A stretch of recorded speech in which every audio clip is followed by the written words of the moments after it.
નમસ્કાર મિત્રો, શું તમે એસએમસી ક્લાર્કની તૈયારી કરી રહ્યા છો? તો આ ક્વેશ્ચન તમારી એક્ઝામમાં પૂછાવાની પૂરેપૂરી શક્યતા છે. જીસીએસઆર રૂલ્સના અગત્યના પ્રશ્નો છે, ચોક્કસથી તમારે કરી લેવા જોઈએ. એનો ભાગ 1 આજે આપણે જોવાનો છે. ક્વેશ્ચન નંબર 1, મુસાફરીના સમય સિવાય સામાન પેક કરવા અને બીજી તૈયારી માટે ફિક્સ કેટલા દિવસનો જોઈનિંગ ટાઈમ મળે છે?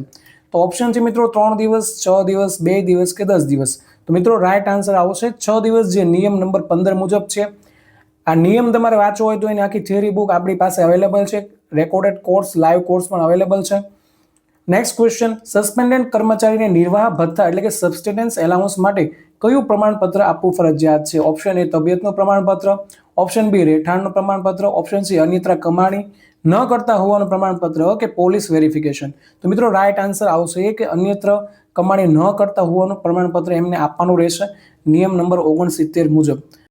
નેક્સ્ટ ક્વેશ્ચન મિત્રો, રાજ્યતર સેવામાં એટલે કે ફોરેન સર્વિસ કર્મચારીનો પગાર નવી સંસ્થામાં ક્યારથી શરૂ થશે? ઓપ્શન એ જે દિવસે હાજર થાય ત્યારથી શરૂ થશે, ઓપ્શન બી જે દિવસે ઓર્ડર મળે ત્યારથી શરૂ થશે, ઓપ્શન સી કે જે તારીખે તે જૂની કચેરીમાંથી છૂટા થયા હોય ત્યારથી, કે ઓપ્શન ડી 15 દિવસ પછી. તો મિત્રો જે એમ્પ્લોય છે એ ફોરેન સર્વિસમાં જોડાયા છે ત્યારે જે તારીખે તે જૂની કચેરીમાંથી છૂટા થાય છે એ જ તારીખથી એનો પગાર શરૂ થઈ જાય છે. એ નિયમ નંબર 38 મુજબ ઓકે એ થિયરી બુકની અંદર આપણે આપેલું છે.